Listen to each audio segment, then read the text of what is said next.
ఓం మహాగణాధిపతయే నమః. ఓం గురుభ్యో నమః. ఓం శ్రీమాత్రే నమః. పరమేశ్వర స్వరూపమైనటువంటి జ్యోతిష, వాస్తు మరియు ఇతర అనేకమైనటువంటి శాస్త్రములను మనకు అందించినటువంటి మహర్షులకి నమస్కారం. హయగ్రీవ హయగ్రీవ హయగ్రీవేతి యో వదేత్తస్య నిస్సరతే వాణీ జనుకన్యా ప్రవాహవత్. అరుణాం కరుణాతరంగితాక్షీం ధృతపాశాంకుశపుష్పబాణచాపాం అనిమాదివిరావృతాం మయూకైః అహమిత్యేవ విభావయే భవానీం. శ్రీమాత్రే నమః. ప్రేక్షకులకి ఆ లలితాంబిక అమ్మవారి యొక్క అనుగ్రహం పరిపూర్ణంగా కలగాలని మనస్ఫూర్తి కోరుకుంటూ మనం ఈరోజు చెప్పుకోబోయే టాపిక్ ఏమిటంటే, చాలామంది వ్యాపారాలు చేస్తూ ఉంటారు. కొంతమందికి అద్భుతంగా కలిసి వస్తే మరి కొంతమంది నష్టపోతూ ఉంటారు. అదేవిధంగా ఆ వ్యాపారాల్లో కూడా కొంతమంది పార్ట్నర్షిప్స్లో చేస్తుంటారు. అంటే అలాగా ఈ జాతకుడు ఇంకొకరు కలిసి పార్ట్నర్షిప్లో చేయడం, అందులో కొంతమంది ఓన్లీ ఇన్వెస్ట్మెంట్ చేయడం, అవతల వాళ్ళు చూసుకోవడం, ఇలా రకరకాలుగా ఇద్దరు ముగ్గురు కలిసి చేస్తూ ఉంటారు. అయితే ఈ వ్యాపార విషయాల్లో చాలామంది ఏమనుకుంటారంటే, నక్షత్రం టు నక్షత్రం, అంటే వీళ్ళది పలానా నక్షత్రం, అవతల వాళ్ళది ఇంకో నక్షత్రం అయినప్పుడు ఆ నక్షత్రాలు కలిస్తే చేయొచ్చు, నక్షత్రాలు కలవకపోతే వ్యాపారం పార్ట్నర్షిప్ చేయకూడదు అనుకుంటారు. అది పూర్తిగా రాంగ్. గుర్తుపెట్టుకోండి. అసలు అది ఎలా చూడాలి? ఎవ్రీ లగ్న, అంటే 12 లగ్నాలు, మనకి లగ్నం తెలియని వారు రాసి చూసుకోండి, బట్ లగ్నమే చూసుకోవాలి. ప్రతి లగ్నానికి అసలు వ్యాపారం అభివృద్ధి అవ్వడానికి ఏం చేయాలి, ఒకవేళ పార్ట్నర్షిప్స్ చేస్తున్నాము కానీ పాడైపోయింది అన్నప్పుడు దానికి రెమెడీ ఏం చేసుకోవాలి, అసలు పార్ట్నర్షిప్ చేయడానికి మీ లగ్నరీత్యా సప్తమ స్థానాధిపతి ఎవరు చూడాలి, అదేవిధంగా మీరు ఏదైనా ఒక వ్యాపారం చేసుకోవాలంటే అసలు మీ జాతకంలో ఏం చూసుకోవాలనేటువంటి విషయాలు మనం ఇప్పుడు తెలుసుకుందాం. ముందుగా మేషలగ్నం తీసుకోండి. మేషలగ్నానికి ఎప్పుడైనా గుర్తుపెట్టుకోండి, వ్యాపారం సాగాలి అంటే 3వ అధిపతి, 7వ అధిపతి, 11వ అధిపతి ఈజ్ మోస్ట్ ఇంపార్టెంట్. 3 ఎందుకు? 3 అంటే ఇచ్చిపుచ్చుకోవడాలు. వ్యాపారం అనేది ఎలా ఉంటుందంటే రొటేషన్, సర్క్యులేషన్ చేస్తూ ఉండాలి. సర్వసాధారణంగా మేషం వారికి 3వ అధిపతి బుధుడు అవుతాడు. అంటే మీ బుధుడు కనుక పాడైతే, మీ జన్మజాతకంలో మేషలగ్నంలో జన్మించి పాడవడం అంటే ఏంటి? పాపగ్రహాలతో ఉండడమో, పాపకత్తిలో ఉండడమో, నీచంలో ఉండడమో, దానికి సరైన పోర్ట్ఫోలియోస్ రావడమో బుధుడికి వచ్చిందనుకోండి, మీరు వ్యాపారం ప్రారంభిద్దాం అనుకుంటుంటారు కానీ ప్రారంభంలోనే అది ఆగిపోతూ ఉంటుంది. సరే, 3వ అధిపతి కొంత బాగున్నాడు. సప్తమాధిపతి, 7th హౌస్ దేనికి తీసుకుంటాం సప్తమాధిపతిని అంటే, సప్తమాధిపతి మీకు శుక్రుడు. ఇక్కడ పార్ట్నర్షిప్ అనేది ఉంటుంది. Life partner or business partner మేషలగ్నం వారికి శుక్రుడిని చూసి డిసైడ్ చేయాలి. అంటే శుక్రుడు మీకు బాగున్నాడు, అప్పుడు పార్ట్నర్షిప్స్లోకి వెళ్ళొచ్చు. శుక్రుడు పాడైపోయాడు, పార్ట్నర్షిప్స్ పనికిరావు, సింగిల్గానే చేసుకోవాలి. అయితే దీనికంటే ముందు అసలు మీకు ఏ వ్యాపారం పనికి వస్తుందనేది చూడాలి. ఎందుకంటే 3వ అధిపతి ప్రారంభించడానికి, 7వ అధిపతి పార్ట్నర్షిప్, సమాజము అనుకున్నట్లయితే 11వ అధిపతి మీ యొక్క వ్యాపార లాభం ఎంతవరకు వస్తుంది. మీ మేషలగ్నానికి 11వ అధిపతి ఎవరు అంటే వెరీ క్లియర్లీ శని భగవానుడు అవుతాడు. ఆ శని భగవానుడు బాగుంటే మీరు ప్రారంభించిన, పార్ట్నర్షిప్ చేసిన ఆఖరికి వస్తే లాభాలు రావాలి. కొంతమందికి ఎలా ఉంటుంది, ప్రారంభిస్తారు, చక్కగా డబ్బులు ఉంటాయి, తండ్రి ఇవ్వడమో లేకపోతే వీళ్ళు సొంతంగా లోన్ పెట్టుకోవడమో డబ్బులు తెచ్చుకుంటారు, ప్రారంభిస్తారు, సమాజంలోకి మార్కెట్లోకి వెళ్తుంది కూడా, కానీ లాభం దగ్గరికి వచ్చేసరికి ఆగిపోతుంది. బికాజ్ ఆఫ్ మీ యొక్క శాటర్న్ బలంగా లేడు. మరి అప్పుడు ఏం చేయాలి? ప్రారంభించలేకపోతున్నాము. బుధగ్రహానికి సంబంధించింది, బుధుడు ఏ గ్రహానికి సంబంధించిన ద్వారా ఇబ్బంది అయ్యాడో వాళ్ళకి చేసుకోవాలంటే ముఖ్యంగా కేతు కుజులతో పాడవుతాడు బుధుడు ఎప్పుడు కూడా. సో కేతు కుజ గ్రహాల దగ్గర దీపారాధన చేయాలి మేషలగ్నం వారు. అసలు ప్రారంభించడమే అవ్వట్లేదంటే, పార్ట్నర్షిప్స్లో ఇబ్బంది వస్తున్నాయి, ఆల్రెడీ పార్ట్నర్షిప్ చేస్తున్నామండి అన్నప్పుడు సప్తమాధిపతి శుక్రుడు ఏ గ్రహాల ద్వారా పాడయ్యాడో చూసుకోండి. అదేవిధంగా శని కూడా మీకు యాక్టివ్ అవ్వాలంటే కుజాకేతు గ్రహాల దగ్గర దీపారాధన, శని భగవానుడి దగ్గర దీపారాధన చేస్తే బాగుంటుంది. ఇంతవరకు ఈ పార్ట్నర్షిప్ సంబంధించింది. అయితే మరి మీకు ఏ దాని ద్వారా ధనయోగం ఉంది అసలు వ్యాపారాల్లో అన్నప్పుడు మీ ధనాధిపతి ఎక్కడున్నాడో చెక్ చేసుకోవాలి. మీకు ధనాధిపతి ఎవరు? శుక్రుడు మేషం వారికి. అంటే మీ శుక్రుడు ఏ రాసుల్లో ఉన్నాడు? అగ్నితత్వ రాసుల్లో ఉన్నాడా? అగ్ని సంబంధమైన అంటే ఎలక్ట్రికల్ రిలేటెడ్ ఇట్లాంటివి. మీ శుక్రుడు వెళ్ళి జలతత్వ రాసుల్లో ఉన్నాడా? Beauty related or water related, food related, ఇట్లా రకరకాలు ఉంటాయి. సో మీ యొక్క శుక్రుడు ఎక్కడున్నాడు, ఎంత బలంగా ఉన్నాడు, ఎంత బలహీనంగా ఉన్నాడు, దాన్ని మనం ఎలా స్ట్రెంథనింగ్ చేసుకోవాలనే పర్టికులర్ అంశాన్ని మీరు తెలుసుకోవాలి. సరే, మీరు ఒక వ్యాపారం చేస్తున్నారు, ఆల్రెడీ తండ్రి వ్యాపారం ఏదో వచ్చింది, మీరు చేస్తూ ఉన్నారు. కొంతమంది తల్లిదండ్రుల వ్యాపారాలను వాళ్ళు కంటిన్యూ చేస్తారు, అది బాగుంది, ఫైన్. బాగోలేదు, అప్పుడు మీకు ఏ దశ నడుస్తుంది, మీ ధనాధిపతి ఎవరు, మీకు ధనం ఏ రూపంలో వస్తుంది, ఇక్కడ ఫస్ట్ ఆఫ్ ఆల్ ఏంటంటే ధనం పలానా రూపంలో వస్తుంది అనేటువంటిది ఒక లెక్క ఉంటుంది. ఆ లెక్క పరంగా చూసుకున్నట్లయితే ఆటోమేటిక్గా మీకు వ్యాపారం కలిసి వస్తుంది.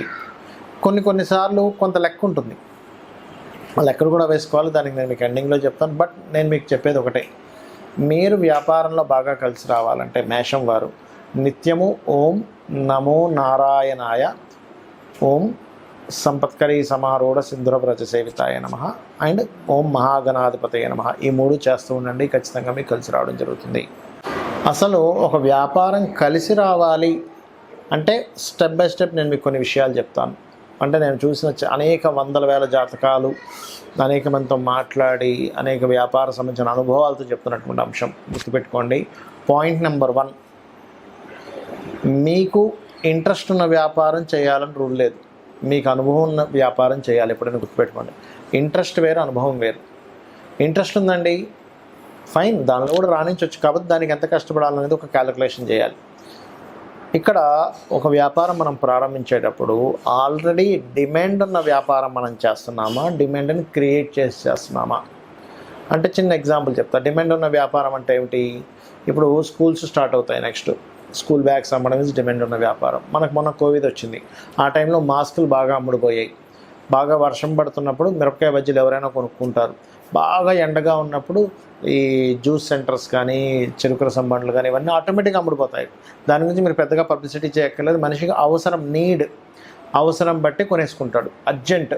ఇప్పుడు బాగా సిటీలో ఆ మధ్య ఒకసారి చూడండి, కోవిడ్ వచ్చినప్పుడు వ్యాక్సిన్స్ సంబంధించినవి, సమ్ టాబ్లెట్స్ సంబంధించినవి అవి బ్లాక్లో కూడా అమ్మారు. అంటే ఏమిటి? డిమాండ్ ఉన్న వ్యాపారం చేసేటప్పుడు డిమాండ్ ఏది ఉందో దాన్ని తెలుసుకుని వ్యాపారం చేయడం ఒకటి.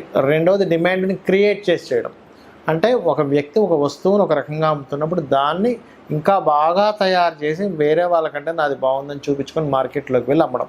ఈ రెండిట్లో మీరు దేన్ని బాగా చేయగలరు అనేది ఒకసారి ఆలోచించగలగాలి. ఇది పాయింట్ నెంబర్ 1. రెండోది, మీకు ధనం ఇచ్చేటువంటి కారకుడు నిజంగానే మీ జన్మజాతకంలో వ్యాపార యోగాలు ఉన్నాయా లేవా అనేది ఫస్ట్ చెక్ చేసుకోండి. అంటే వ్యాపార యోగం ఉంటేనే వ్యాపారంలో దిగాలి, వ్యాపార యోగం లేకపోతే వ్యాపారాల్లో దిగడం వల్ల నష్టపోవడం తప్పితే ఏమీ ఉండదు అక్కడ.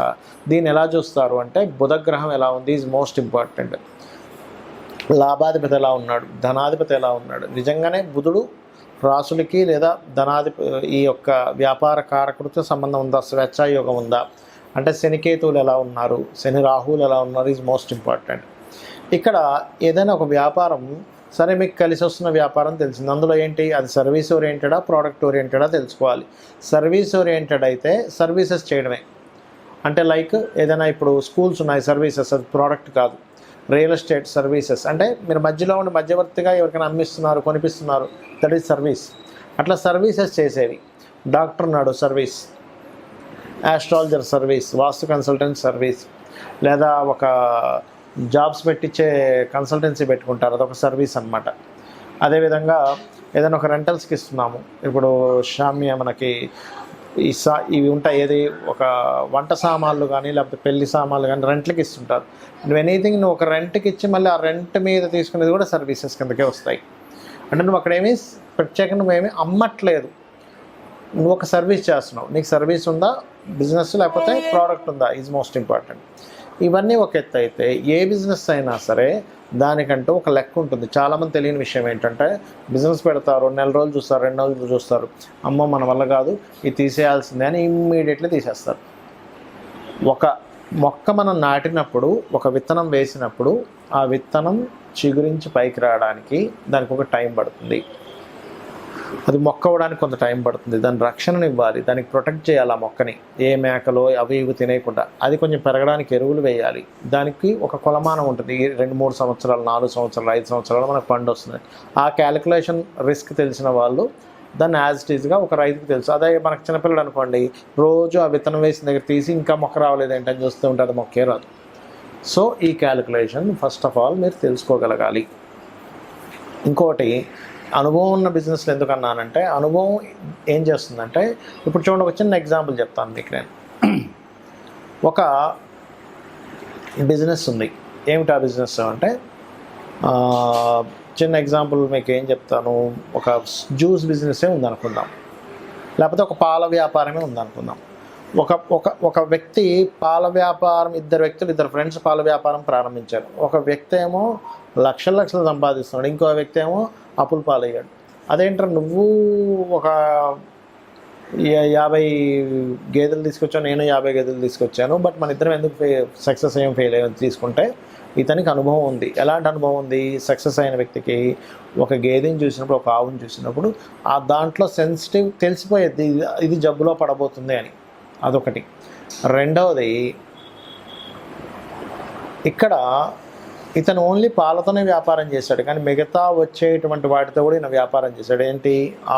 ఆవులు కూడా పెంచుకొని ఆవు యొక్క గోమూత్రం అమ్మడం, ఆ పిడకల్ని కూడా అమ్మడం, దాని ఎరువులు దానికి మార్చుకోవడానికి, వీటికి కూడా వ్యాపారం చేశాడు. అంటే ఏమిటి? ఒక వ్యాపారాన్ని ఎలా చేయాలి, ఆయనకు లాస్ వస్తుంది, నాకు లాభం వస్తుంది, వాట్ ఈస్ ద రీజన్? ఇట్లాగే చాలామంది బిజినెస్లో కూడా ఏం చేస్తారు, వాళ్ళకి అవసరం లేకపోయినా స్టాఫ్ని ఎక్కువ మంది పెట్టుకుంటారు. ఆ స్టాఫ్ ఎక్కువ మంది పెట్టుకుని వాళ్ళకి శాలరీస్, ఫస్ట్లో ఎంత స్టాఫ్ కావాలి, నేను ఎంత స్టాఫ్ని రిక్రూట్ చేసుకుంటున్నా అనేటువంటి స్ట్రాటజీస్ తెలియకపోతే కూడా లాస్ వస్తుంది. హెవీ రెంటల్స్ పెడతారు. సరే, ఓకే, ఒక్కొక్క ఏరియాలో మంచి పాష్ ఏరియాస్లో హెవీ రెంటల్స్ ఉంటాయి, కానీ దాని తగ్గట్టుగా మనం ఎన్ని రోజులు భరించాలి, ఎన్ని రోజులు భరిస్తే దానికి ఎంత కష్టపడాలని ఒక స్ట్రాటజీ కనుక వేసుకోకపోతే మీరు బిజినెస్లో రాణించలేరు. ఫైనల్గా నేను చెప్పేది ఒకటే, ఎవరైనా బిజినెస్లో రాణించాలి, బాగా లాస్లో ఉన్నామన్నప్పుడు అమ్మవారి మంత్రం ఒకటి ఉంటుంది, అది చెప్తాను ఫైనల్గా. ఏంటది అంటే, ఓం ఇంద్రగోప పరిక్షిప్త స్మరతోనా భజంగికాయే నమః అనేటువంటి నామం కనుక రోజు 40 నిమిషాలు చేసుకున్నట్లయితే ఖచ్చితంగా బిజినెస్లో సక్సెస్ అవుతారు. శ్రీమాత్రే నమః.